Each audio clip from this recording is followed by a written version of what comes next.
미국이 오열하고 있습니다. 한국에 40조로 갑질하던 미국이 하루 만에 고개를 숙였기 때문입니다. 40조 보조금을 빌미로 한국의 반도체 기술을 빼앗으려 한 트럼프. 지난 몇 달 사이에 반도체 패권국으로 떠오른 한국에 위기를 느꼈던 거죠. 미국의 횡포에 전 세계 언론은 경악했고 백악관은 이번에야말로 한국이 굴복할 거라 확신했습니다. 하지만 바로 그때 믿을 수 없는 일이 벌어졌습니다. 삼성의 반격에 텍사스 공장이 멈춰버렸고 미국의 AI 생태계가 순식간에 무너진 겁니다. 증시가 폭락하자 결국 트럼프는 고개를 숙였고 미국은 역사상 최악의 굴욕을 맛보게 됐습니다. 도대체 무슨 일이 벌어진 걸까요? 미국마저 무너뜨린 한국의 기술력, 지금 시작합니다. 세계 최강대국 미국의 AI 생태계가 단 열흘 만에 붕괴했습니다. 삼성전자가 HBM4 공급을 끊었거든요. 엔비디아의 차세대 가속기 베라 루비는 심장을 잃었고 애플의 클라우드 증설 계획은 전부 백지가 됐어요. 나스닥 AI 기술주 17종목이 하한가를 찍는 데 걸린 시간은 고작 4시간이었습니다. 2,000조 원이 하루아침에 증발했죠. 전 세계 언론이 같은 질문을 던졌습니다. 도대체 미국이 삼성에게 무슨 짓을 한 겁니까? 저는 그 답을 알고 있는 몇 안 되는 사람 중 하나입니다. 마이클 데이비스, 미 상무부 산업보안국 수석 분석관으로 23년을 일했어요. 아니, 일했었습니다. 지금은 종이 박스에 짐을 싸고 있으니까요. 2026년 2월 14일, 밸런타인데이 아침.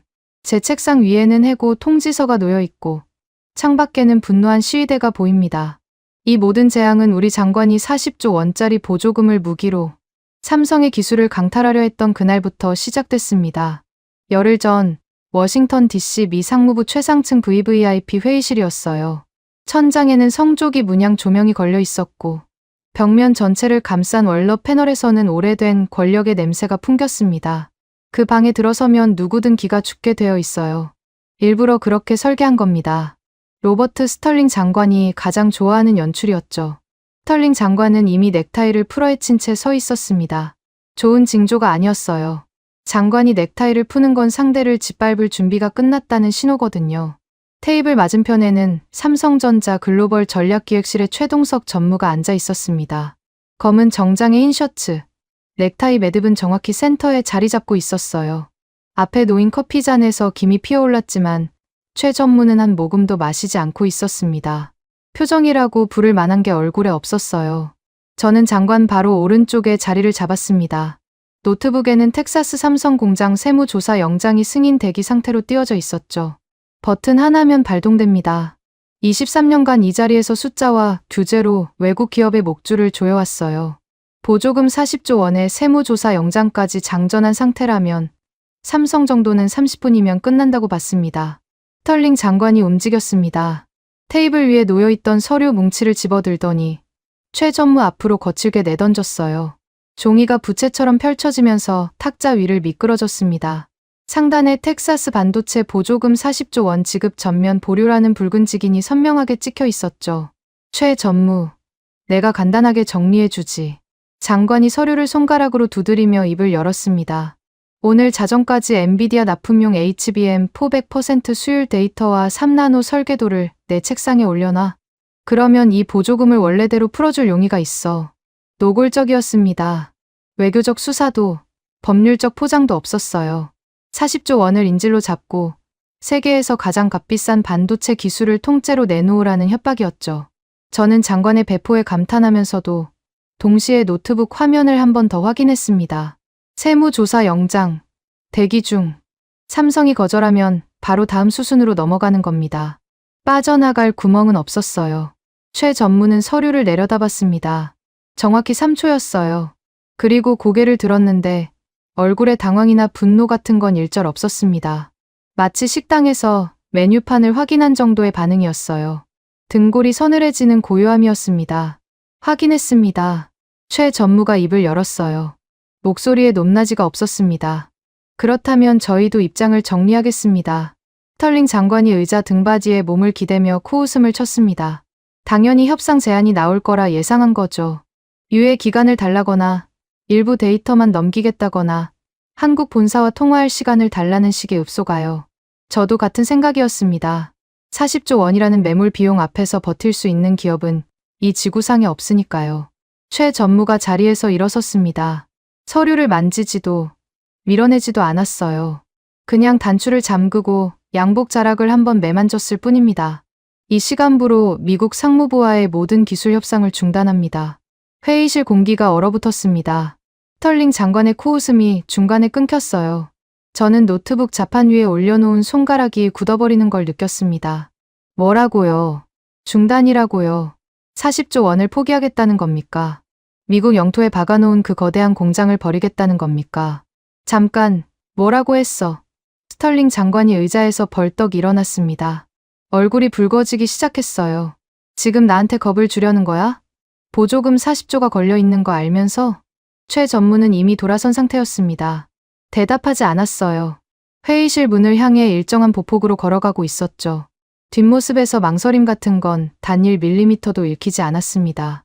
스털링 장관의 주먹이 테이블을 내리쳤습니다. 커피잔이 뒤집어졌어요.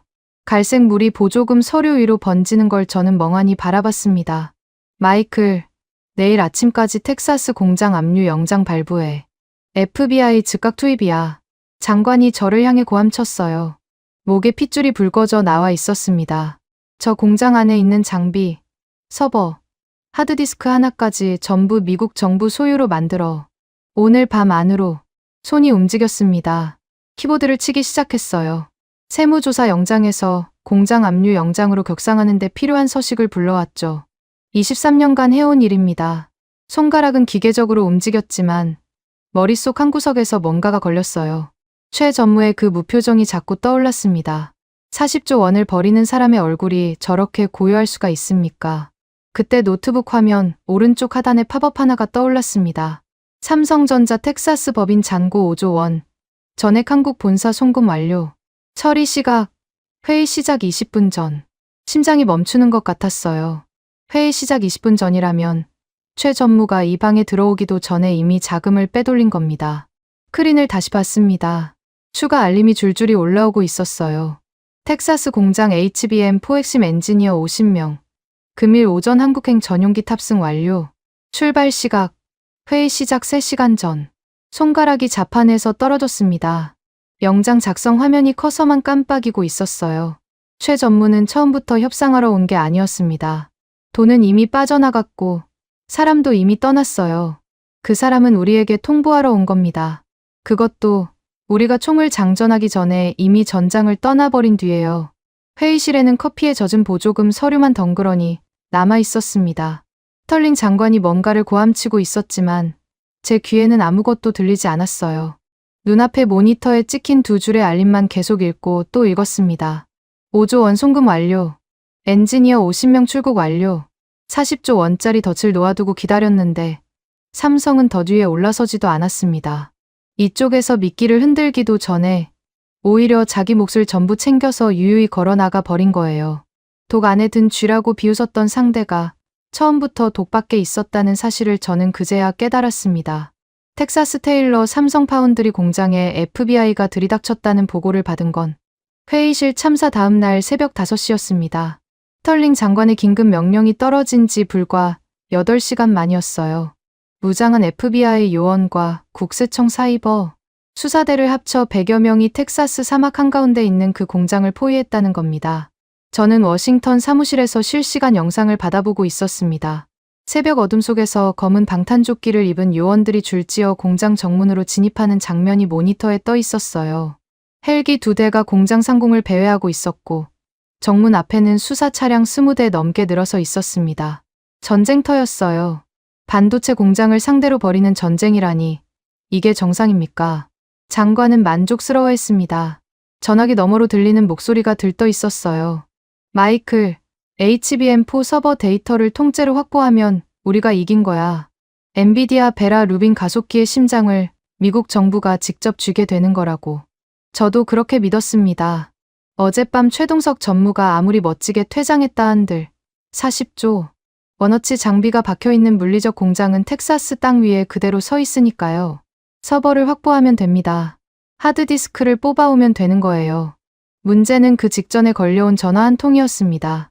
실리콘밸리 소재 연방수석기술연구원이 상무부에 직접 경고를 보내왔어요. 삼성의 HBM4 수율 데이터는 현재 엔비디아 차세대 가속기를 가동할 수 있는 유일한 심장입니다. 이건 단순한 기업 자산이 아니라 미국 AI 안보의 핵심 자산이에요. 강제 수사로 데이터가 손상되면 복구가 불가능합니다. 미국 최고의 반도체 전문가가 직접 멈추라고 한 겁니다. 장관은 전화를 끊어버렸어요. 겁쟁이 학자들 말 들을 시간 없어 라는 한마디와 함께요. 텍사스 현장 영상이 바뀌었습니다. 공장 정문이 열리고 요원들이 안으로 쏟아져 들어갔어요.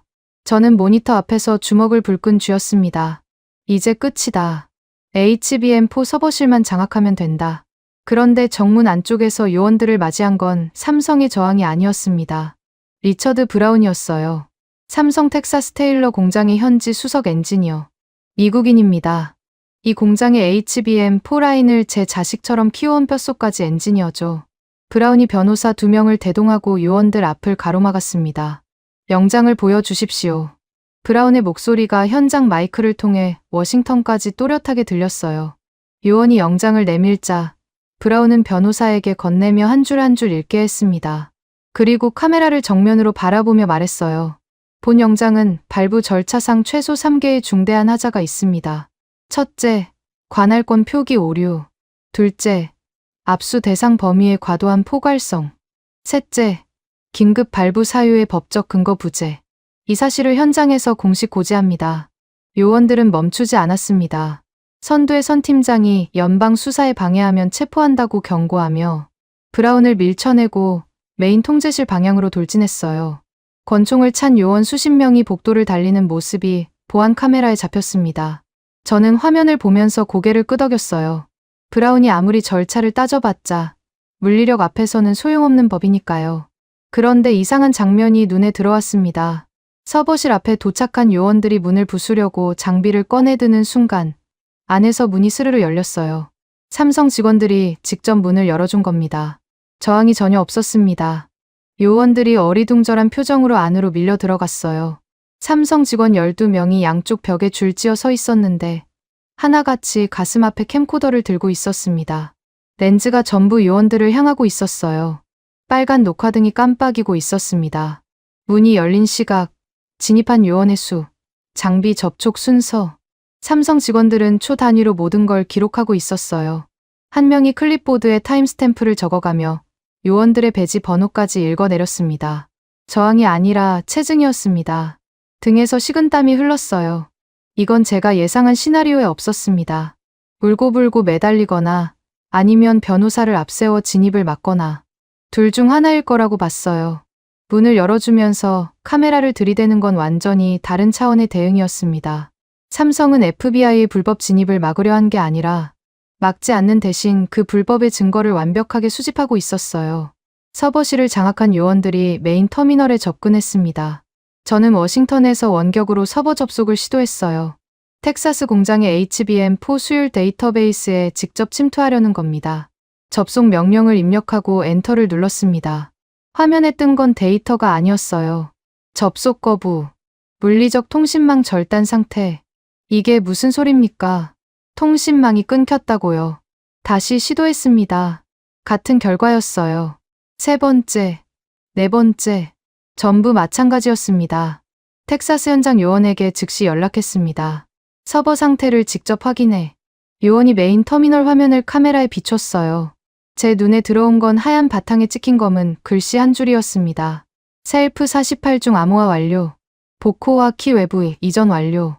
삼성은 FBI가 도착하기 전에 이미 서버의 모든 데이터를 48겹으로 잠가버렸습니다. 보코와 키는 물리적으로 미국 밖으로 빠져나간 상태였어요. 수백억 원짜리 서버 장비가 눈앞에 있었지만 안에 든 건 아무것도 없었습니다. 거대한 고철 상자였어요. 스털링 장관에게 보고했습니다. 전화기 너머에서 숨소리가 거칠어지는 게 느껴졌어요. 물리적 하드디스크를 전부 뽑아와. 한 개도 빠짐없이. 회수해서 우리 기술진이 직접 복호화하면 되잖아. 장관이 소리쳤습니다. 48중 암호화를 복호화하는데 현존 최고 성능의 슈퍼컴퓨터로 약 800년이 걸린다는 사실을 장관에게 말해야 했을까요? 말하지 않았습니다. 대신 텍사스 현장에 장비 압수 명령을 전달했어요. 그때 텍사스 현장 영상에 새로운 인물이 나타났습니다. 제임스 밀러, 텍사스 주정부 경제개발국장이었어요. 밀러 국장이 현장 지휘관 앞을 가로막고 서서 양팔을 벌렸습니다. 이건 명백한 불법 수사야. 영장에 하자가 있다는 걸 현장에서 고지받고도 계속 진행하면 텍사스 주정부가 연방 정부를 상대로 소송을 제기할 겁니다. 밀러 국장의 목소리가 떨리고 있었어요. 분노 때문이었습니다. 이 공장이 먹여 살리는 텍사스 주민이 10만 명이에요. 당신들이 지금 뭘 하고 있는지 알기나 합니까? 소용없었습니다. 요원들은 밀러 국장을 양쪽에서 팔을 잡아 옆으로 밀어냈어요. 하드디스크 탈거 작업이 시작됐습니다. 저는 워싱턴 사무실 의자에 깊숙이 등을 기댔습니다. 이겼다고 생각해야 할 순간이었어요. FBI가 서버실을 장악했고 장비 압수가 진행 중이니까요. 그런데 가슴 한가운데가 텅 빈 것처럼 허전했습니다. 최동석 전무의 무표정, 문을 스스로 열어준 삼성 직원들, 렌즈를 들이대며 초 단위로 기록하던 캠코더의 빨간 불빛, 전부 계획된 것 같았어요. 우리가 들이닥치기를 기다리고 있었던 것 같았습니다. 그 예감은 정확히 12시간 뒤에 현실이 됐습니다. 워싱턴 상무부 장관실 앞 우편함에 특급 배달 봉투 하나가 도착했어요. 발신자는 글로벌 로펌 3곳의 연명이었고 봉투 위에는 붉은 직인이 선명하게 찍혀 있었습니다. 안에 들어있던 문서의 제목이 제 모니터에 떴을 때 심장이 바닥으로 가라앉는 기분이었어요. 미국 정부 투자 협정 위반 실시간 체증 기록, 총 237페이지, 진입 시각부터 장비 접촉까지 요원들의 모든 불법 행위가 초 단위 타임스탬프와 영상 증거로 빈틈없이 정리되어 있었습니다. 삼성은 FBI의 총칼 앞에서 울지도 싸우지도 않았어요. 대신 미국이 스스로 무덤을 파는 과정을 한 프레임도 빠짐없이 기록해 두었습니다. 237페이지짜리 체증 기록이 도착한 다음 날 아침이었습니다. 저는 장관실 앞 복도에서 커피를 들고 서 있었어요. 상무부 건물 전체가 뒤숭숭했습니다. 텍사스에서 압수한 하드디스크가 전부 고철이라는 소문이 이미 퍼졌거든요. 복도를 지나는 직원들 표정이 하나같이 어두웠어요. 스털링 장관은 달랐습니다. 아침 7시부터 장관실에 틀어박혀 전화기를 붙잡고 있었어요. 백악관 보좌관, 법무부 차관, 국가안보회의 실무진, 닥치는 대로 전화를 돌렸습니다. 삼성이 기술 이전 각서에 먼저 서명하게 만들어 보조금을 미끼로 쓰든 의회 청문회를 들이대든 뭐든 해라는 말을 반복하고 있었죠. 장관은 아직도 자기가 주도권을 쥐고 있다고 믿는 것 같았습니다. 저는 장관실 옆 소회의실에서 텍사스 상황을 정리하고 있었어요. 어젯밤 압수해 온 하드디스크 32개의 분석 결과 보고서가 막 올라왔습니다. 전부 48중 암호화 상태. 국방부 산하 암호해독팀에 의뢰했더니 돌아온 답변이 걸작이었어요. 현존 기술로는 해독 불가. 예상 소요 시간 수백 년. 32개의 하드디스크는 그냥 알루미늄 합금 덩어리였습니다. 보고서를 장관에게 올리려는 순간 장관실 비서가 소회의실 문을 벌컥 열었어요. 데이비스 분석관님, 삼성 쪽에서 사람이 왔습니다. 심장이 쿵 내려앉았어요. 삼성에서 왔다고요. 어제 그렇게 깔끔하게 등을 돌린 삼성이 다시 상무부를 찾아온 겁니까? 저는 순간적으로 기대가 솟았습니다. 돌아온 거라면 협상할 의사가 있다는 뜻이잖아요. 텍사스 공장 10만 명의 일자리, 40조 원의 매몰 비용. 아무리 대담한 기업이라도 그 무게를 완전히 무시할 수는 없었을 겁니다. 세무조사 유예 요청이든 보조금 분할 협의 제안이든 뭔가를 들고 온 게 분명했어요. 장관실 문을 열었을 때 최동석 전무가 어제와 똑같은 자리에 서 있었습니다. 검은 정장, 흰 셔츠, 정중앙에 메어진 넥타이. 달라진 게 하나도 없었어요. 커피도 거절한 채 서 있었습니다. 앉지도 않았어요. 오래 머물 생각이 없다는 뜻이었죠. 스털링 장관이 책상 뒤에서 팔짱을 끼고 최 전무를 내려다봤습니다. 입꼬리가 미세하게 올라가 있었어요. 장관도 저와 같은 계산을 한 겁니다. 삼성이 돌아왔다. 결국 현실의 무게를 견디지 못한 거라고요. 앉아. 최 전무. 장관이 여유롭게 의자를 권했습니다. 이성적인 판단을 하러 온 거겠지. 어제 일은 잊어주도록 하지. 최 전무는 대답하지 않았습니다. 대신 옆에 세워두었던 서류 가방에서 두꺼운 문서 한 부를 꺼냈어요. 양손으로 들어서 스털링 장관과 제가 앉은 테이블 한가운데에 내려놓았습니다. 놓은 게 아니라 꽂았다는 표현이 맞겠어요. 탁 하는 소리가 장관실에 울렸습니다. 묵직한 소리였어요. 장관의 눈이 문서 표지로 향했습니다. 저도 동시에 봤어요. 상단에 한글과 영문이 병기되어 있었는데 영문 제목이 먼저 눈에 들어왔습니다. 투자 협정 파기 통보 및 부당 간섭에 대한 최후 통첩. 그 아래에 삼성전자 본사 법무실의 직인이 찍혀 있었죠. 최후 통첩이라고요. 파기 통보라고요. 저는 제 눈을 의심했습니다. 우리가 40조 원을 쥐고 있는 쪽인데 삼성이 우리에게 최후 통첩을 날리러 온 겁니까? 장관의 여유로운 미소가 사라졌습니다. 문서를 집어들었어요. 첫 페이지를 넘겼습니다. 두 번째 페이지, 세 번째. 넘기는 속도가 점점 빨라졌어요. 장관의 눈동자가 좌우로 격하게 흔들리는 게 보였습니다. 이게 뭐야?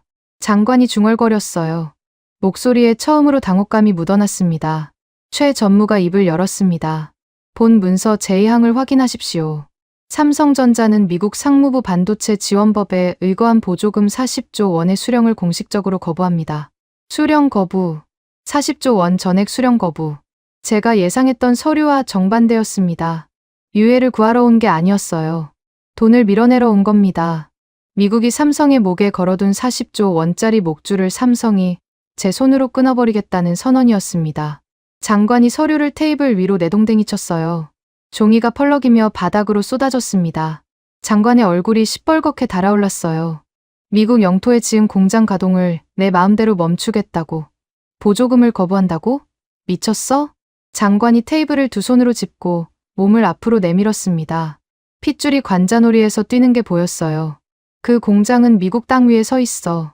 내가 원하면 내일이라도 전부 압류할 수 있다는 걸 모르나? 최 전무는 장관의 고함에 눈 하나 깜짝하지 않았습니다. 커피잔이 있었다면 수면에 파문 하나 읽지 않았을 거예요. 최 전무의 시선이 바닥에 흩어진 서류 중 한 장을 향했습니다. 맨 마지막 페이지였어요. 천천히 허리를 숙여 그 종이를 주었습니다. 구겨진 모서리를 가지런히 편 뒤 장관의 눈앞으로 들어 올렸어요. 하단에 붉은 타임스탬프가 찍혀 있었습니다. 숫자와 문구가 선명했어요. 저는 장관 옆에서 그 글씨를 읽었습니다. 종료 시한, 현 시각부로 72시간. 세 가지를 요구합니다. 최 전무의 목소리에는 높낮이가 없었어요. 마치 기상청 직원이 내일 날씨를 읽어주는 것 같았습니다. 첫째, 텍사스 테일러 공장에 투입된 모든 연방 요원의 즉각 철수.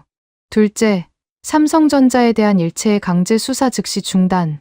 셋째, 미국 정부의 부당한 간섭에 대한 공식 서면 사과. 장관이 코웃음을 쳤습니다. 사과. 미국 정부가 한국 기업에 사과를 하라고?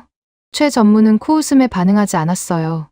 붉은 타임스탬프가 찍힌 종이를 장관 책상 위에 가지런히 내려놓았습니다. 72시간입니다. 현재 시각부로 정확히 72시간 후 요구 사항이 이행되지 않으면 텍사스 공장의 HBM4 전면 가동 중단 및 전 인력 철수를 실행합니다. 장관이 입을 벌렸습니다. 뭔가를 말하려는 것 같았어요. 하지만 최 전무는 장관의 입이 열리는 것을 확인하고도 기다리지 않았습니다. 이미 몸을 돌린 상태였어요. 등을 보이며 장관실 문을 향해 걸어갔습니다. 어제 회의실에서 본 것과 똑같은 보폭이었어요. 일정하고 흔들림이 없었습니다. 문이 닫혔습니다. 장관실에 침묵이 내려앉았어요. 스털링 장관이 책상 위에 놓인 그 종이를 내려다보고 있었습니다. 붉은 글씨가 형광등 아래서 번들거렸어요. 72시간. 저도 같은 글씨를 보고 있었는데 망막에 새겨지는 것 같았습니다. 폭탄의 타이머를 눈앞에서 보는 기분이었어요. 장관이 천천히 의자에 앉았습니다. 30초쯤 아무 말이 없었어요. 그러더니 갑자기 전화기를 낚아채 들었습니다. 법무부 연결해. 그리고 FBI 국장한테도 바로 전화 돌려. 목소리가 갈라져 있었어요. 저놈들이 허세를 부리는 건지 진짜인지 48시간 안에 판단해야 해. 저는 장관에게 말하고 싶었습니다. 허세가 아니라고요. 어제 회의실에서 40조 원을 눈 하나 깜짝 않고 밀어냈던 사람입니다. 회의가 시작되기도 전에 5조 원을 송금하고 핵심 인력을 빼돌렸던 사람이에요. 저 사람의 무표정에는 계산이 끝난 사람 특유의 고요함이 있었습니다. 협박하는 사람의 눈이 아니라 이미 결론을 내린 사람의 눈이었어요. 하지만 저는 아무 말도 하지 않았습니다. 장관이 듣고 싶은 말만 하는 게 23년 차 관료의 생존 본능이니까요. 장관실을 나와 제 사무실로 돌아왔습니다. 모니터를 켜는데 손끝이 차가웠어요. 텍사스 공장의 실시간 데이터를 불러왔습니다. 전력 사용량, 장비 가동률, 인력 출입 기록, 숫자들은 아직 정상 범위 안에 있었습니다. 공장은 돌아가고 있었어요. 하지만 그 숫자들이 72시간 뒤에도 저 자리에 있을 거라는 확신은 점점 사라지고 있었습니다. 모니터 한쪽 구석에 조그맣게 떠있는 시계가 눈에 밟혔어요. 오전 11시 42분. 최 전무가 타임스탬프를 찍은 시각이 오전 11시 정각이었으니 72시간에서 이미 42분이 지난 겁니다. 카운트다운은 시작됐습니다. 그리고 멈추는 법을 아는 사람은 이 건물 안에 아무도 없었어요. 72시간 중 24시간이 남았을 때 상무부는 완전히 다른 전략으로 방향을 틀었습니다.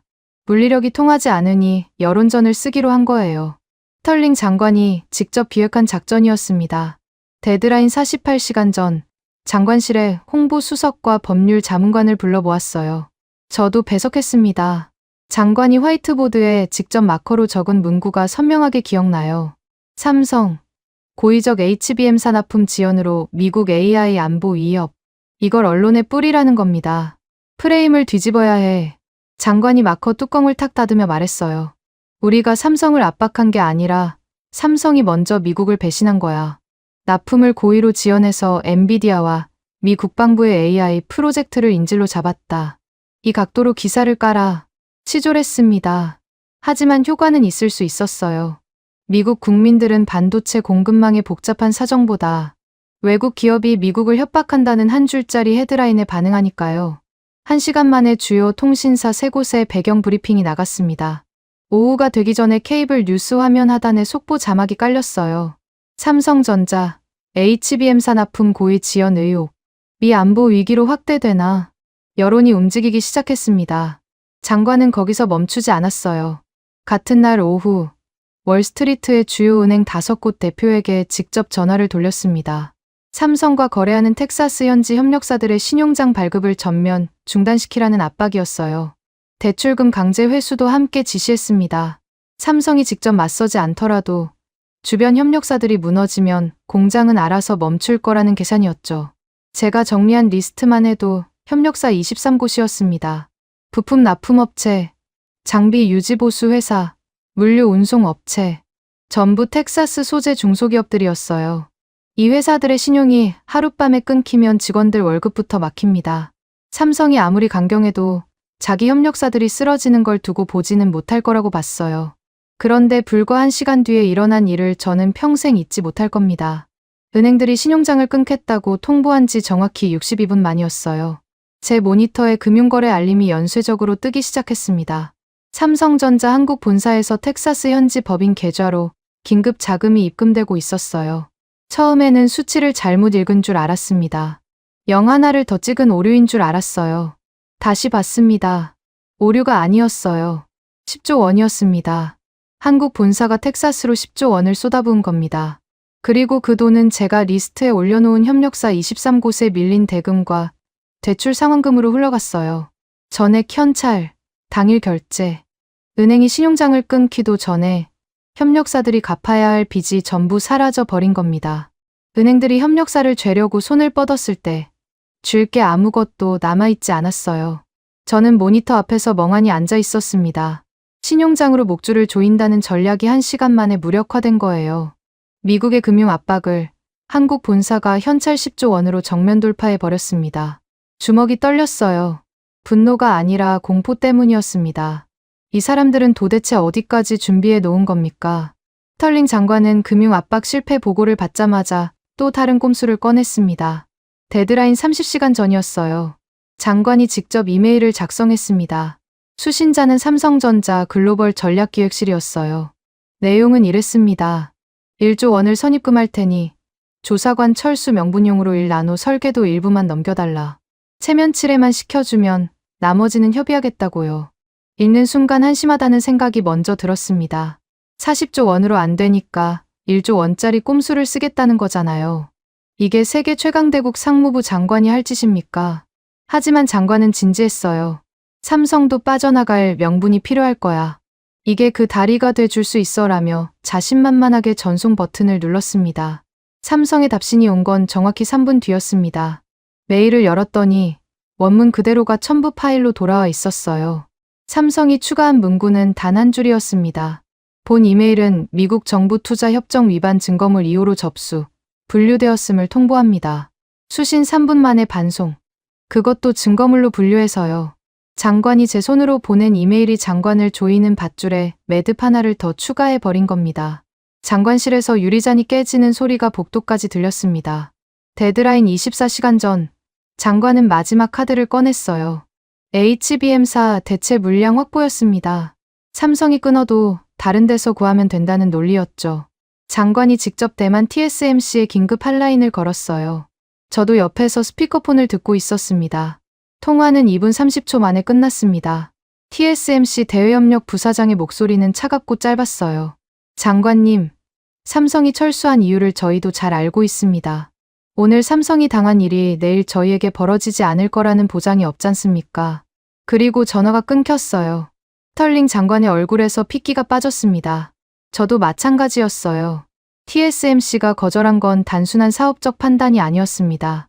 메시지였어요. 미국이 삼성에게 한 짓을 전 세계 반도체 업계가 보고 있다는 겁니다. 보조금으로 유인하고 FBI로 압박하고 기술을 강탈하려는 나라와는 아무도 거래하고 싶지 않다는 뜻이었어요. 그날 오후부터 상무부 로비가 전쟁터로 변했습니다. 엔비디아의 대관 담당 수석 부사장이 먼저 들이닥쳤어요. HBM사 공급이 끊기면 베라 루빈 가속기 양산 일정이 최소 18개월 밀린다며 고함을 질렀습니다. 1시간 뒤에는 애플의 공급망 총괄 부사장이 왔어요.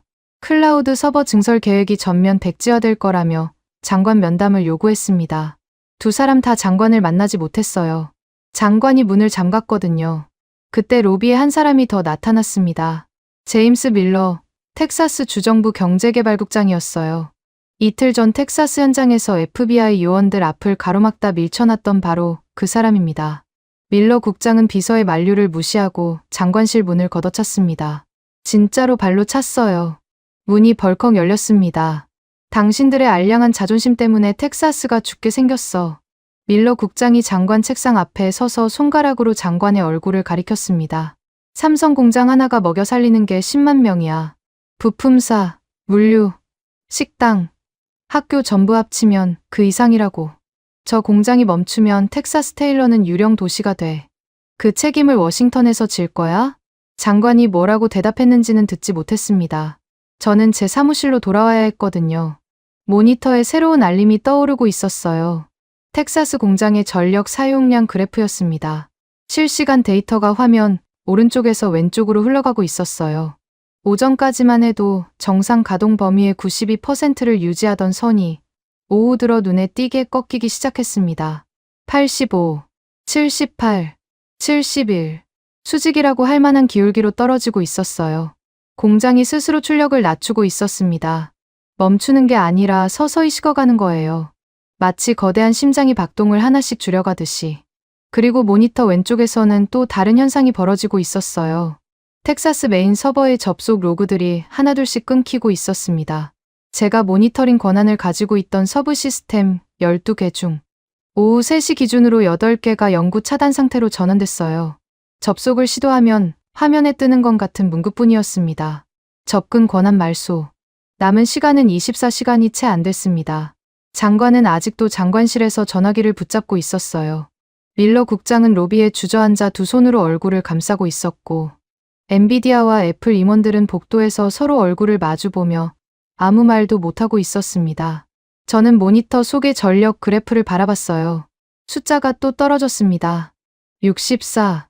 텍사스 사막 한가운데 서 있는 40조 원짜리 최첨단 반도체 공장이 한국이 설계한 카운트다운에 맞춰 한 박자씩 죽어가고 있었습니다. 그 누구도 멈출 수 없었어요. 데드라인 6시간 전 스털링 장관이 마지막 도박을 걸었습니다. 새벽 4시였어요. 장관실에 불이 꺼진 적이 없었습니다. 이틀째 같은 셔츠를 입고 있었고 넥타이는 어디론가 사라진 지 오래였어요. 장관의 눈이 충혈되어 있었습니다. 하지만 목소리에는 아직 광기가 남아 있었어요.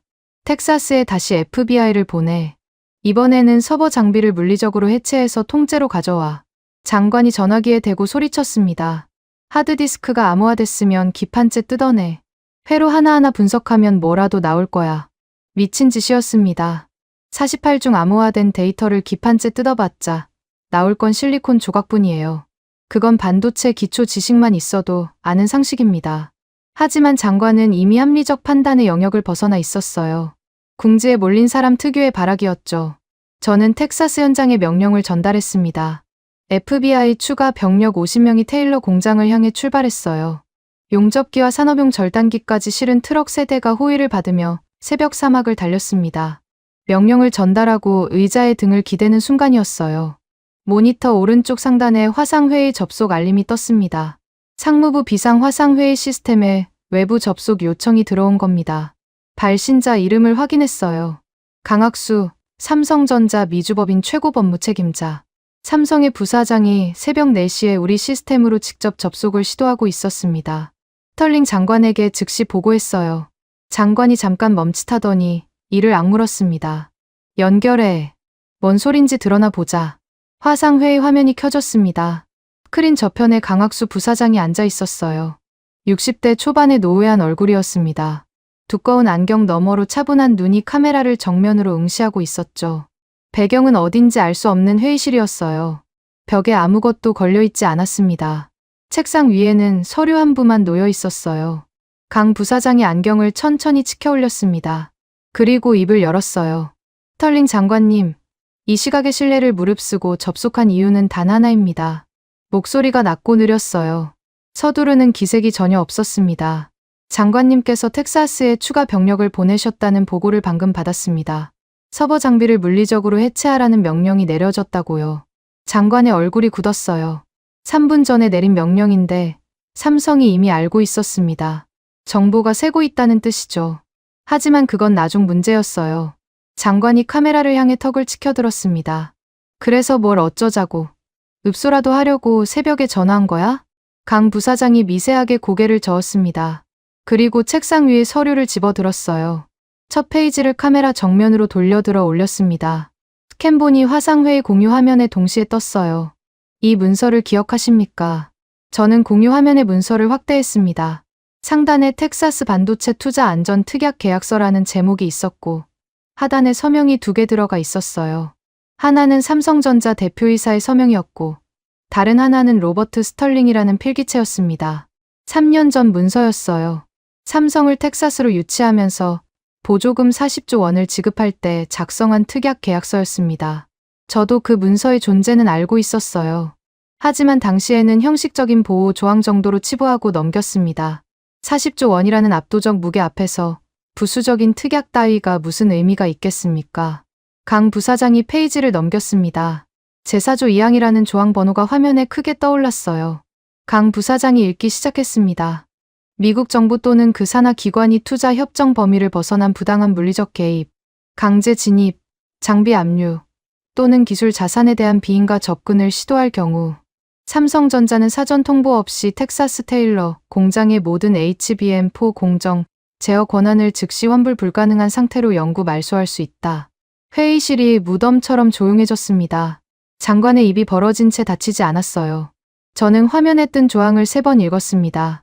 4번째 읽었을 때 등에서 식은땀이 흘러내렸어요.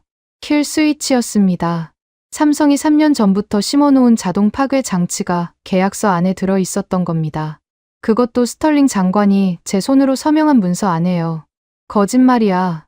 장관이 의자에서 벌떡 일어났습니다. 그런 조항은 없었어. 내가 서명할 때 분명히 검토했다고.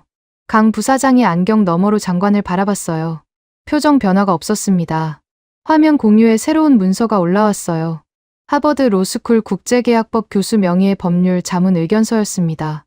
해당 라이선스의 강제 진입 시 자동 절차 조항은 미국 연방법 및 대법원 판례상으로도 완벽하게 합법적인 기술 보호 권리에 해당한다. 미국 최고 법학자가 삼성의 손을 들어준 겁니다. 장관님, 강 부사장의 목소리가 한 톤 더 낮아졌어요. 분할 지급이니 기술 일부 양보니 그런 꼼수를 논의할 단계는 이미 지났습니다. 킬 스위치 카운트다운은 장관님의 서명이 들어간 순간부터 살아있었어요. 장관님께서 텍사스에 FBI를 보내신 순간 발동 조건이 충족됐습니다. 장관이 책상을 2손으로 짚었습니다. 손가락 마디가 하얗게 질려 있었어요. 그러니까 지금 뭘 어쩌자는 거야. 내 사인이 들어간 계약서로 나를 협박하겠다는 건가? 강 부사장이 안경을 한 번 더 치켜 올렸습니다.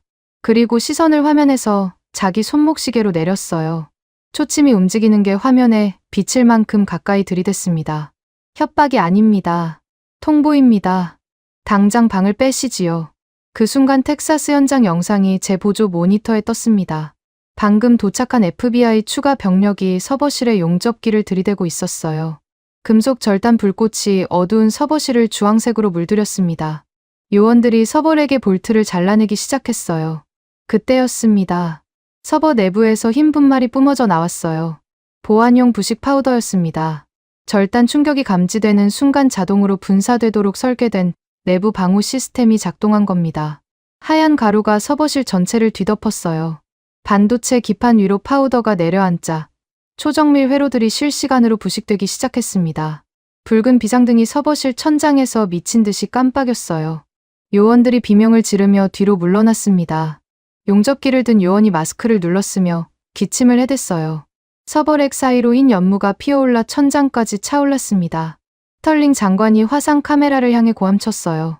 목이 쉬어 있었습니다. 그 40조 원짜리 장비를 너희가 제 손으로 부수겠다는 거야? 너희 자산을 너희가 파괴하겠다고? 강 부사장은 대답하지 않았습니다. 화면 속에서 손목시계의 초침만 바라보고 있었어요. 째깍째깍 소리가 들리는 것 같았습니다. 물론 화상회의에서 시계 소리가 들릴 리 없었어요. 하지만 저는 분명히 들었습니다. 이 건물 전체를 짓누르는 멈출 수 없는 카운트다운의 소리를요. 강 부사장이 화면 너머에서 서류를 가지런히 정리하고 일어섰습니다. 마지막으로 카메라를 한번 바라본 뒤 화상회의 연결이 끊겼어요. 화면이 검게 변했습니다. 장관실에 정적이 내려앉았어요. 스털링 장관이 의자에 주저앉았습니다. 두 손으로 얼굴을 감싸고 한참을 움직이지 않았어요. 저는 장관 옆에 서서 보조 모니터를 바라봤습니다. 텍사스 서버실의 하얀 연무가 서서히 가라앉고 있었어요. 그 아래로 드러난 건 부식되어 갈색으로 변해가는 반도체 기판들이었습니다. 킬 스위치는 협박이 아니었어요. 이미 작동하고 있었습니다. 72시간이 됐습니다. 제 모니터 오른쪽 하단의 시계가 오전 11시 정각을 가리키는 순간 저는 숨을 멈췄어요. 최동석 전무가 붉은 타임스탬프를 찍었던 바로 그 시각이었습니다. 사흘 전 장관실 책상 위에 내려놓은 종이 위에 숫자, 종료 시한 72시간. 그 숫자가 지금 0으로 바뀐 겁니다. 워싱턴 사무실에서 텍사스 공장의 실시간 모니터링 화면을 띄워놓고 있었어요. 전력 그래프, 장비 가동률, 서버 접속 상태, 모든 수치가 화면 위에 나란히 떠 있었습니다. 저는 전기가 끊기는 걸 기다렸어요. 40조 원짜리 공장이 통째로 암전되는 장면을요. 스털링 장관도 같은 생각이었을 겁니다. 전화기를 쥔 채 텍사스 현장 영상을 노려보고 있었으니까요. 11시 1분이 지났습니다. 2분, 3분, 전기가 안 끊겼어요. 텍사스 공장의 불은 환하게 켜져 있었습니다. 복도 조명도, 사무실 형광등도, 주차장 가로등도 전부 그대로였어요. 장관이 전화기 너머로 물었습니다. 아무 일도 안 일어난 거야? 허세였던 거 아냐? 허세라는 말이 입 밖으로 나온 순간 텍사스 현장 보안 카메라 영상이 바뀌었습니다. 클린룸이었어요. 삼성 텍사스 테일러 공장의 심장부, 수백 대의 초정밀 EUV 장비가 도열해 있는 거대한 공간. 화면 속에서 장비마다 빛나고 있던 녹색 가동등이 보였습니다. 오전 11시 4분 32초. 맨 앞줄 첫 번째 장비의 녹색 불이 꺼졌어요. 그리고 붉은 비상등이 켜졌습니다. 2초 뒤, 두 번째 장비. 3초 뒤, 세 번째. 녹색 불이 꺼지고 붉은 불이 켜지는 파동이 앞에서 뒤로 물결치듯 퍼져나갔습니다. 도미노였어요. 1대, 2대, 10대, 20대. 수백 대의 EUV 장비에서 녹색빛이 사라지고 클린룸 전체가 붉은 비상등으로 물들었습니다. 천장의 경보 장치에서 저주파 경고음이 울려 퍼졌어요. 그런데 공장의 전기는 살아 있었습니다. 불이 켜져 있었어요. 에어컨이 돌아가고 있었고 복도의 음수대에서 물이 나왔습니다. 건물은 멀쩡했어요. 삼성이 끈 건 전기가 아니었습니다. 장비를 제어하는 소프트웨어, 라이선스 키를 증발시킨 겁니다. 건물의 육체는 살려두고 영혼만 정밀하게 뽑아간 거예요. 텍사스 현장에서 FBI 요원들이 메인 통제실로 뛰어들었습니다. 이틀째 서버실에 상주하고 있던 요원 12명이 키보드를 두드리기 시작했어요. 시스템을 되살려보려는 거였죠. 저도 워싱턴에서 원격 접속을 시도했습니다. 하지만 화면에 뜨는 건 같은 문구뿐이었어요. 어떤 터미널을 열어도 어떤 명령어를 입력해도 돌아오는 건 하얀 바탕에 검은 글씨 2단어였습니다. 라이선스 만료. 요원 한 명이 통제 터미널을 주먹으로 내리쳤어요. 모니터가 흔들렸지만 화면의 글자는 바뀌지 않았습니다. 다른 요원이 시스템 재부팅을 시도했어요. 화면이 깜빡이더니 똑같은 글자가 다시 떠올랐습니다. 삼성이 심어놓은 라이선스 키가 사라지고 나니 수백 대의 초정밀 장비들은 그냥 전기를 먹는 쇳덩어리였습니다. 현장 보안 카메라에 리처드 브라운이 잡혔어요. 삼성 텍사스 공장의 현지 수석 엔지니어. 미국인. 이 공장의 HBM4 라인을 제 손으로 세팅하고 제 자식처럼 키운 사람이었습니다. 브라운이 클린룸 입구에 서서 붉은 비상등 아래 죽어가는 장비들을 바라보고 있었어요. 두 손이 축 늘어져 있었습니다. 넋이 나간 얼굴이었어요. 통제실에서 빠져나온 FBI 요원들이 브라운 앞을 지나갔습니다. 그중 한 명이 브라운을 쳐다보며 뭐라고 중얼거렸어요. 승리의 표정이었을 겁니다.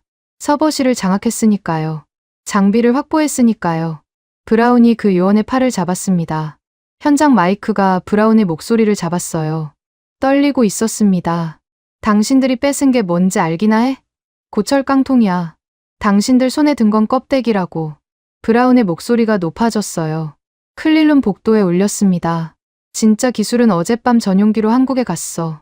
소프트웨어, 설계 데이터, 공정 파라미터 전부. 당신들이 헬기 띄우고 총 차고 들이닥치는 동안 진짜 영혼은 태평양 건너편으로 날아간 거라고. 요원이 브라운의 손을 뿌리치고 지나갔어요.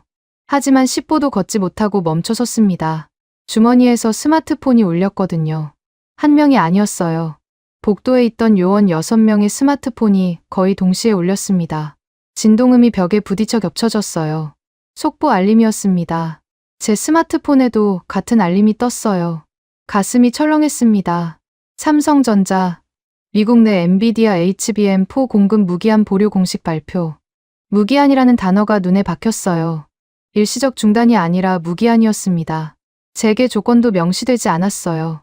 사실상 공급을 끊겠다는 뜻이었죠. 텍사스 현장 요원들의 표정이 변했습니다. 아까까지 서버실을 장악했다며 의기양양하던 얼굴들이 스마트폰 화면 앞에서 굳어졌어요. 고철 깡통이라던 브라운의 말이 30초 만에 현실이 된 겁니다. 연쇄 반응은 거기서 그치지 않았습니다. 실리콘밸리로 출발 예정이던 차세대 HBM4 초도 물량 100만 개. 텍사스 공장 옆 패키징 센터에서 이미 포장까지 끝나 있던 물량이었어요. 수송트럭 24대가 줄지어 대기하고 있었습니다. 출발 시각은 정오였어요. 11시 40분에 본사 물류 통제 센터에서 긴급 정지 명령이 내려왔습니다.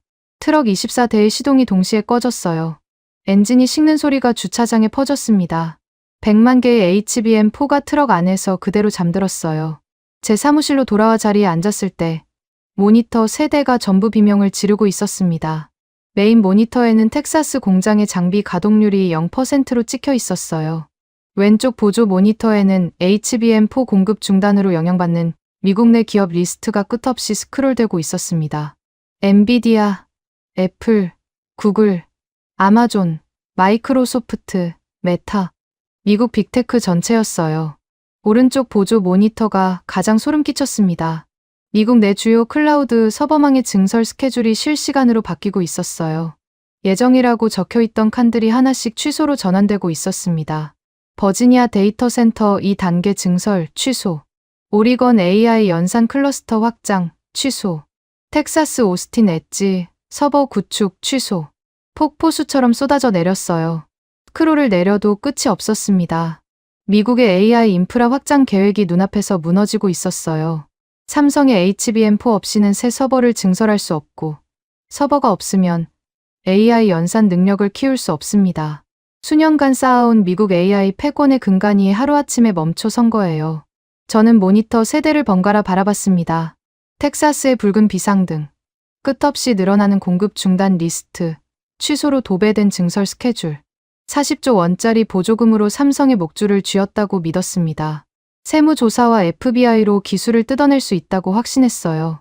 그 확신이 열흘 만에 이렇게 됐습니다. 삼성은 땅과 건물과 장비를 미국에 남겨두고 갔어요. 겉으로 보면 우리가 이긴 것처럼 보였죠. 40조 원짜리 공장을 확보했으니까요. 하지만 안에 든 기술은 한 톨도 남아있지 않았습니다. 브라운의 말이 정확했어요. 우리가 쥔 건 고철이었습니다. 세계에서 가장 비싼 고철이요. 텍사스 공장이 멈춘 지 3시간 만에 미국이 숨기려 했던 모든 것이 터졌습니다. 월스트리트 저널의 사라 젠킨스 기자였어요. 수석 탐사보도팀이 온라인판에 긴급 기사를 올렸습니다. 제목을 보는 순간 심장이 쪼그라드는 것 같았어요. 미 상무부의 탐욕이 미국 AI 생태계를 파괴하다. 부제는 더 치명적이었습니다. 텍사스 셧다운의 진짜 원인, 불법 기술 강탈 시도의 전말. 젠킨스 기자는 우리가 삼성에게 뿌린 가짜 뉴스를 정면으로 뒤집어 버렸어요. 삼성의 고의적 납품 지연이라는 상무부 프레임은 단 한 편의 기사에 완전히 분쇄됐습니다. 기사 안에는 문서가 있었어요.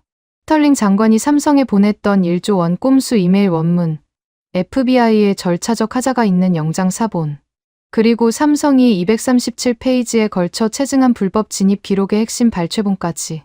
팩트로 무장한 폭로였습니다. 기사가 터진 지 14분 만에 나스닥이 흔들리기 시작했어요.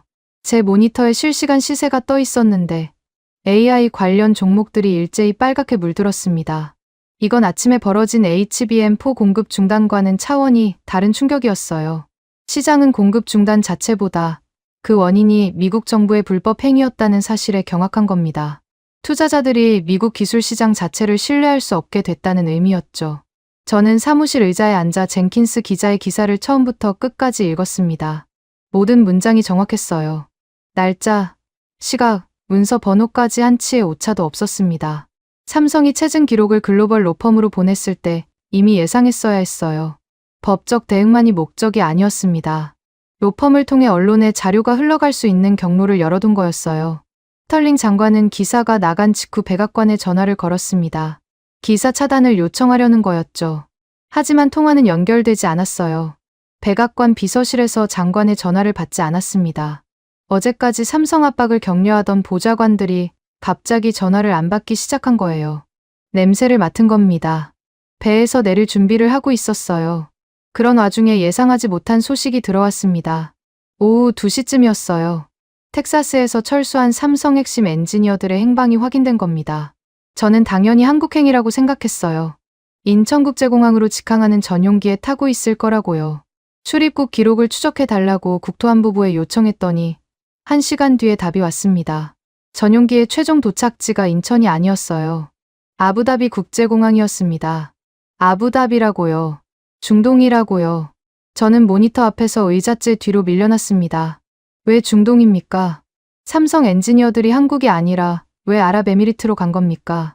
머릿속에서 퍼즐 조각이 맞춰지기 시작했어요. 오일머니, 소버린, AI. 미국의 규제에 지친 기술 기업들을 노리는 사막의 포식자들. 이름이 하나 떠올랐습니다. 칼둔 알 무바라크. UAE 무바달라 국부펀드의 수장이자 기술장관이었어요. 젠킨스 기자의 폭로가 터진 지 정확히 12시간 뒤, 그 이름이 전 세계 뉴스 화면에 떴습니다. 칼둔 알 무바라크가 아부다비에서 전 세계 생중계 브리핑을 연 겁니다. 새벽이었지만 잠을 잘 수 없었어요. 사무실 모니터로 중계를 봤습니다. 무바라크 장관은 흰색 전통 의상 위에 금실이 들어간 비스트를 걸치고 단상에 섰어요. 여유로웠습니다. 눈가에 미소까지 띄고 있었어요. 축제 분위기였습니다. 무바라크 장관이 왼손에 들고 있던 서류를 카메라를 향해 천천히 들어 올렸습니다. 상단에 UAE 국장이 찍혀 있었고 영문과 아랍어가 병기되어 있었어요. 외국 기업 기술 보호 및 세금 연구 면제 특별법이라는 제목이었습니다. 이 법안은 어제 제출되어 단 하루 만에 의회를 만장일치로 통과했습니다. 무바라크 장관의 영어는 유려했어요. 옥스퍼드 억양이 실려 있었습니다. 미국이 어리석게 걷어찬 세계 최고의 파트너를 이제 중동이 50조 원의 현찰과 완벽한 존중으로 모시겠습니다. 완벽한 존중이라는 단어에 힘을 줬어요. 미국이 삼성에게 한 짓을 정확히 알고 있다는 의미였습니다. 존중이라는 말 안에 미국을 향한 조롱이 또렷하게 박혀 있었어요. 브리핑이 끝나자마자 스털링 장관이 국무부 외교 채널을 통해 UAE에 경고를 보냈습니다. 미국의 전략 기술이 제3국으로 유출될 경우 제재를 가하겠다는 위협이었어요. 삼성이 만든 기술이 미국 보조금으로 개발된 것이니 미국의 자산이라는 논리였죠.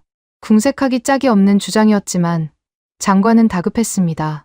UAE의 답신은 외교 채널이 아니라 공개 서한으로 왔어요. 전 세계 언론사에 동시 배포된 문서였습니다. 단 한 페이지짜리 문서에 적힌 내용은 간결했어요. 미국 정부가 UAE에 대해 일방적 제재를 시도할 경우 UAE 국부펀드가 보유한 미국 국채를 단계적으로 시장에 매각할 것임을 통보합니다. 미국 국채 매각. 금융 핵폭탄이었어요. UAE가 보유한 미국 국채 규모는 수천억 달러에 달합니다. 그걸 시장에 쏟아내면 달러 가치가 폭락하고 미국 금리가 치솟으며 금융시장 전체가 패닉에 빠져요. 스털링 장관의 제재 협박은 한 장짜리 문서에 의해 단숨에 틀어막혔습니다. 그리고 이어진 일은 저의 예상을 완전히 벗어난 것이었습니다. UAE 브리핑이 끝난 지 불과 12시간 만에 제 모니터에 긴급보도 알림이 연달아 떴어요. 애플과 엔비디아가 움직였습니다. 상무부가 사흘 전부터 두 회사에 매달리다시피 했어요. 삼성과의 거래를 중단하고 미국 정부 편에 서라고 압박했죠. 로비에서 고함을 지르던 두 회사의 임원들이 문을 박차고 나간 지 이틀 만이었습니다. 애플과 엔비디아는 상무부의 만류를 완전히 무시했어요. 두 회사가 UAE와 삼성이 합작으로 구성한 연합체와 차세대 HBM4 독점 공급 계약을 전격 체결한 겁니다. 미국 땅이 아니라 아부다비에서요. 미국 정부의 승인도 없이요. 제 손에 들려있던 커피잔을 내려놓았습니다. 손이 떨려서 잡고 있을 수가 없었어요. 미국의 대표 기업 두 곳이 자국 정부를 버리고 중동으로 갔습니다. 삼성을 쫓아간 게 아니에요. 미국을 떠난 겁니다. 블룸버그 수석 경제분석가의 논평이 화면 하단에 자막으로 흘렀어요. 삼성전자의 결단으로 글로벌 AI 반도체 패권이 실리콘밸리에서 중동의 오일머니로 완전히 이동했다. 이것은 단순한 기업 이전이 아니라 AI 시대의 지정학적 축이 영구적으로 재편되는 사건이다. 미국 최고의 경제 전문가가 공개 방송에서 미국의 패배를 선고한 겁니다. 저는 모니터를 끄지 못했어요. 화면 위로 새로운 속보가 올라왔습니다. 삼성전자가 텍사스에 묶여있던 차세대 HBM4 생산 설계를 UAE의 신규 소버린 AI 인프라 단지로 전면 재배정하는 계약에 서명했다는 뉴스였어요. 50조 원 규모, 세금 연구 면제, 기술 자산에 대한 완전한 주권 보장, 40조 원을 미끼로 삼성을 텍사스에 가둬놓으려던 미국이 50조 원짜리 환영식과 함께 삼성을 아부다비로 떠나보내게 된 겁니다. 미국이 쥐고 있다고 믿었던 AI 패권의 열쇠가 사막의 오일머니를 향해 돌이킬 수 없는 궤적을 그리며 날아가 버렸어요. 새벽 사무실에 혼자 앉아 있었습니다. 모니터 세 대의 불빛만 제 얼굴을 비추고 있었어요. 텍사스 공장의 붉은 비상등, 나스닥의 하락 그래프, UAE 브리핑 재방송 화면. 삼성은 미국을 떠나면서 아무것도 잃지 않았습니다. 미국이 건드리지 말았어야 할 것을 건드렸고 삼성은 그 대가를 정확히 받아냈어요. 보조금 40조 원보다 큰 것을 얻어간 겁니다. 전 세계의 신뢰를요. 저는 그제야 깨달았습니다. 40조 원은 미국이 삼성에게 건 목줄이 아니었어요. 삼성이 미국에게 맡겨놓은 보증금이었습니다. 돌려받을 수 있는 돈이었어요. 그리고 삼성은 그 돈이 필요 없어진 순간 미련 없이 손을 놓아버렸습니다. 목줄이라고 믿었던 것은 처음부터 끈이 아니라 실이었어요. 한국이 잡아당기면 그냥 끊어지는 그 정도의 것이었습니다. 2026년 2월 14일 밸런타인데이 아침입니다. 워싱턴 DC 거리에는 빨간 장미를 든 연인들이 지나다녀야 할 시간이었어요. 하지만 제 사무실 창밖으로 보이는 건 장미가 아니었습니다. 상무부 건물 앞 도로를 가득 메운 시위대였어요. 피켓에 적힌 글씨가 3층 창문에서도 읽혔습니다. 우리 일자리를 돌려달라. 텍사스를 죽인 건 삼성이 아니라 상무부다. 경찰 바리케이드 너머로 확성기 소리가 끊이지 않았어요. 저는 사무실 한가운데 서서 종이 박스를 내려다보고 있었습니다. 23년치 짐이 박스 3개에 들어갔어요. 생각보다 적었습니다. 액자 2개, 머그컵 하나, 서류 바인더 대여섯 권. 23년이라는 시간이 이 정도밖에 안 되는 겁니까? 책상 위에는 해고 통지서가 놓여 있었어요. 어제 오후에 인사과 직원이 가져다 줬습니다. 직접 전달이 아니라 책상 위에 슬쩍 올려놓고 갔더군요. 눈도 안 마주치고요. 이해합니다. 지금 이 건물에서 저와 눈을 마주치고 싶은 사람은 아무도 없을 테니까요. 모니터는 아직 켜져 있었습니다. 끄지 못했어요. 나스닥 실시간 시세가 화면을 채우고 있었는데 AI 기술주들이 장이 열리자마자 하한가를 찍었습니다. 어제도 그랬고 그저께도 그랬어요. 사흘 연속이었습니다. 엔비디아 주가가 단 3일 만에 30% 넘게 빠졌어요. 애플도 마찬가지였습니다. 블룸버그 실시간 집계로 미국 기술주에서 증발한 시가총액이 2천조 원을 넘었다는 자막이 화면 하단을 흘러갔습니다. 2천조 원, 40조 원을 아끼려다 2천조 원을 날린 겁니다. 저도 그 40조 원의 덫을 설계한 사람 중 하나였어요. 모니터 옆에 또 하나의 문서가 있었습니다. 텍사스 테일러 공장의 최종 상태 보고서였어요. 오늘 아침에 올라온 거였습니다. 읽으면서 손가락 끝이 차가워졌어요. 전기가 완전히 끊겼다고 적혀 있었습니다. 엊그제까지만 해도 건물의 기본 전력은 살아 있었어요. 불이 켜져 있었고 에어컨이 돌아갔죠. 하지만 삼성이 최종 전력 공급 계약까지 해지해버렸습니다. 40조 원짜리 초첨단 반도체 공장이 텍사스 사막 한가운데서 전기 한 톨 없이 서 있다는 겁니다. 보고서에 첨부된 위성 사진을 봤어요. 낮인데도 창문이 전부 까맣게 죽어 있었습니다. 주차장에 차 한 대 없었어요. 열흘 전까지 3교대로 돌아가던 공장이 전 세계에서 가장 거대하고 비싼 고철 흉가로 변해 있었습니다. 그 공장에서 일하던 사람들은 어떻게 됐을까요? 보고서 뒤에 텍사스 주정부 경제 보고서가 붙어 있었어요. 테일러 씨 실업률이 열흘 만에 4배로 뛰었다는 내용이었습니다. 부품사, 장비 유지보수 업체, 물류회사, 식당, 세탁소까지 삼성 공장 하나를 중심으로 돌아가던 생태계 전체가 멈춰 선 거예요. 밀러 국장이 장관실 문을 걷어차며 외쳤던 말이 떠올랐습니다. 삼성 공장이 먹여 살리는 게 10만 명이야. 그 10만 명의 생계가 지금 끊겼어요. 스털링 장관의 자존심이 만들어낸 결과였습니다. 스털링 장관. 그 이름을 떠올리자 쓴웃음이 났어요. 어젯밤이었습니다. 뉴스 속보 화면에 스털링 장관의 얼굴이 떴어요. 공항 출국장이었습니다. 장관이 여권을 들고 게이트를 통과하려는 순간이었어요. 검은 양복을 입은 사람 4명이 장관을 둘러쌌습니다. FBI 요원이었어요. 제가 웃음이 난 건 그 다음이었습니다. 장관을 체포한 FBI 요원들은 며칠 전 장관의 명령으로 텍사스 삼성 공장에 투입됐던 바로 그 조직이었거든요. 장관이 삼성을 잡으라고 풀어놓은 개가 주인의 목덜미를 물고 돌아온 겁니다. 백악관의 꼬리 자르기였어요. 장관은 경찰차에 태워져 의회 청문회장으로 끌려갔습니다. 카메라 플래시를 받으며 고개를 숙인 장관의 뒷모습이 텔레비전에 반복 재생됐어요. 상무부 안에서도 줄줄이 옷을 벗고 있었습니다. 장관 직속 보좌관 3명이 어젯밤 사표를 냈어요. 산업보안국 차장은 오늘 아침에 출근하지 않았습니다. 법률 자문관은 변호사를 대동하고 의회 청문회에 자진 출석했다는 소식이 들렸어요. 23년간 함께 일한 사람들이 하루아침에 사라지고 있었습니다. 난파선에서 뛰어내리는 쥐들 같았어요. 저도 그 쥐 중 하나였습니다.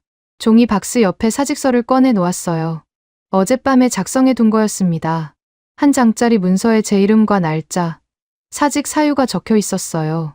사유란에는 일신상의 사정이라고 썼습니다. 거짓말이죠. 진짜 사유는 이 건물 전체가 알고 있었어요. 삼성 기술 강탈 작전의 실무 기획자, 세무조사 영장을 기한하고 공장 압류 명령을 전달하고 원격 해킹을 시도한 사람. 그게 접니다. 사직서 옆에 다른 문서가 하나 더 있었어요. 진술서였습니다. 아무도 시키지 않았어요. 제가 스스로 쓰기로 한 겁니다. 이 열흘간 벌어진 일의 전말을 기록으로 남겨야 한다고 생각했습니다. 누군가는 이게 왜 일어났는지, 어디서부터 잘못됐는지 알아야 하니까요. 모니터를 한 번 더 봤습니다. 나스닥 하단에 새 자막이 올라왔어요. UAE 아부다비에서 삼성전자와 무바달라 국부펀드의 합작 반도체 단지 착공식이 열렸다는 뉴스였습니다. 50조 원 규모, 세금 연구 면제, 기술 주권 완전 보장. 엔비디아와 애플의 최고 경영자가 나란히 참석한 사진이 떠 있었어요. 미국 기업의 수장들이 미국이 아닌 중동에서 미래를 걸고 있는 장면이었습니다. 창밖에 시위대 소리가 다시 들렸어요. 확성기 너머로 누군가가 외치고 있었습니다. 상무부 해체하라. 목소리가 갈라져 있었어요. 분노한 목소리였습니다. 저 사람들 중에 텍사스에서 올라온 실직자가 있을까요? 삼성 공장 주변 식당에서 일하다 문을 닫은 사람이 있을까요? 아이 학비를 내지 못하게 된 부품사 직원이 있을까요? 의자에 앉았습니다. 진술서의 마지막 페이지를 펼쳤어요. 아직 마지막 문장을 쓰지 못한 상태였습니다. 커서가 화면에서 깜빡이고 있었어요. 무엇을 써야 할까요? 변명을 쓸까요? 보조금 40조 원이라는 숫자에 눈이 멀었다고 쓸까요? 장관의 명령이었으니 어쩔 수 없었다고 쓸까요? 전부 거짓말이 될 겁니다. 저는 어쩔 수 없었던 게 아니에요. 삼성이 무릎 꿇는 모습을 보고 싶었습니다. 40조 원 앞에서 고개를 숙이는 한국인의 얼굴을 보고 싶었어요. 승진 심사에 올릴 실적이 필요했고 그 실적의 제물로 삼성을 골랐습니다. 하지만 한국은 고개를 숙이지 않았어요. 40조 원을 밀어내고 5조 원을 회수하고 핵심 인력을 빼내고 서버를 잠그고 라이선스를 말소하고 증거를 체증하고 세계 무대에서 미국의 얼굴에 진실을 들이댔습니다. 그 모든 과정이 흔들림 없는 하나의 설계도 위에서 움직였어요. 40조 원짜리 덫을 놓은 건 미국이었지만 체스판의 끝까지 읽고 있었던 건 한국이었습니다. 키보드 위에 손을 올렸어요. 진술서의 마지막 문장을 타이핑하기 시작했습니다. 우리는 40조 원으로 대한민국의 기술을 살 수 있다고 믿었습니다. 보조금이라는 미끼와 FBI라는 총칼이면 세계 최고의 반도체 기업을 무릎 꿇릴 수 있다고 확신했습니다. 틀렸습니다. 우리가 40조 원짜리 고철을 뺏겠다고 대한민국의 영혼을 건드렸다가 텍사스의 미래와 천조국의 패권을 동시에 잃어버렸습니다. 기술의 진짜 주인은 돈을 쥔 자가 아니라 그 기술을 만든 자였습니다. 그리고 그 주인은 대한민국이었습니다. 마침표를 찍었습니다. 커서가 멈췄어요. 프린터에서 진술서가 출력됐습니다. 따뜻한 종이를 집어들었어요. 사직서와 나란히 놓았습니다. 종이 박스 위에요. 23년간 앉았던 의자에서 일어섰습니다. 창밖을 마지막으로 한 번 봤어요. 2월의 워싱턴은 잿빛이었습니다. 시위대의 함성 너머로 나스닥 전광판이 여전히 붉게 타고 있었어요. 밸런타인데이에 워싱턴이 받은 건 장미가 아니라 청구서였습니다. 대한민국이 보낸 40조 원짜리 교훈의 청구서요.